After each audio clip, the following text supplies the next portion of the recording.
मंडळी, स्वागत आहे तुमचं आपल्या यूट्यूब चॅनलमध्ये। तर मित्रांनो, आपल्या यूट्यूब चॅनलला सबस्क्राईब करा आणि बेल आयकॉनला ऑल प्रेस करायला विसरू नका। नमो शेतकरी महासन्मान निधी योजना तसेच पीएम किसान महासन्मान निधी योजना या दोन्ही हप्ते सकाळी 11 वाजता जमा होणार। सविस्तर माहिती या व्हिडिओच्या माध्यमातून आपण जाणून घेणार आहोत। खरंच शेतकऱ्यांच्या खात्यामध्ये मिळणार का?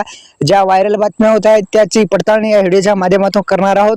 तत्पूर्वी आपल्या यूट्यूब चॅनलला सबस्क्राईब करायचं आहे, बेल आयकॉनला ऑल प्रेस करायचं आहे, अशाच नवनवीन व्हिडिओचं नोटिफिकेशन तुमच्यापर्यंत पोहोचत जाईल।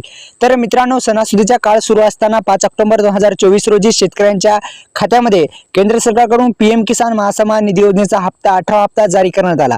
शेतकरी आता 19 हप्त्याची जी वाट आहे ती वाट बघत आहेत, प्रतीक्षा करत आहेत। हा हप्ता नेमका कधी मिळणार याबद्दल अधिक माहिती जाणून घेऊया। तसेच 19 हप्ता या महिन्यात येऊ शकतो का हे पण आपण जाणून घेऊ। आणि पीएम किसान योजनेचा हप्ता हा प्रत्येक वर्षातून 3 वेळा बँक खात्यात जमा केला जातो। तर एकंदरीत सविस्तर माहिती आता आपण जाणून घेऊ। पीएम किसान योजनेच्या माध्यमातून अनेक शेतकरी बांधवांना जे हप्ते आहेत ते हप्ते मिळतात।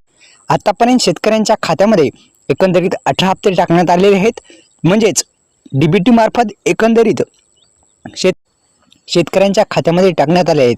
पण अनेक शेतकरी बांधवांची ई-केवायसी प्रक्रिया पूर्ण नसल्या कारणामुळे अनेक शेतकऱ्यांचे जे हप्ते आहेत ते हप्ते रुकले आहेत। आपण जाणून घेऊया सविस्तर अपडेट।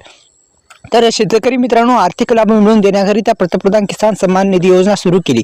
या योजनेला पीएम किसान योजना ही संबोधले जाते। या योजनेअंतर्गत दर वर्षी शेतकऱ्यांना आता 6,000 रुपये मिळणार आहेत। एकंदरीत दोन्ही योजनेचे 12,000 रुपये शेतकऱ्यांच्या खात्यामध्ये, म्हणजेच नमो शेतकरी महासन्मान निधी योजना तसेच पीएम किसान महासन्मान निधी योजना या दोन्ही योजनेच्या माध्यमातून आता शेतकरी बांधवांना दोन्ही जे हप्ते आहेत त्या हप्त्याच्या माध्यमातून एकंदरीत 12,000 रुपये आता वार्षिक जमा होणार आहेत। ही एक आनंदाची बातमी शेतकरी बांधवांसाठी आहे। म्हणजेच काय तर मित्रांनो, दोन्ही हप्ते जे आहेत दोन्ही योजनेच्या माध्यमातून आता 12,000 रुपये जमा होणार आहेत। तसेच अनेक जे मुख्यमंत्री आहेत त्यांनी सुद्धा आपल्या जाहीरनामा वचननामा जो काय आहे त्याच्यामध्ये सुद्धा सांगितलेलं आहे की आम्ही थोडीफार वाढ करू, असे सुद्धा त्यांनी निर्णय घेतलेले आहेत। एकूण 10 असे निर्णय घेतलेले आहेत।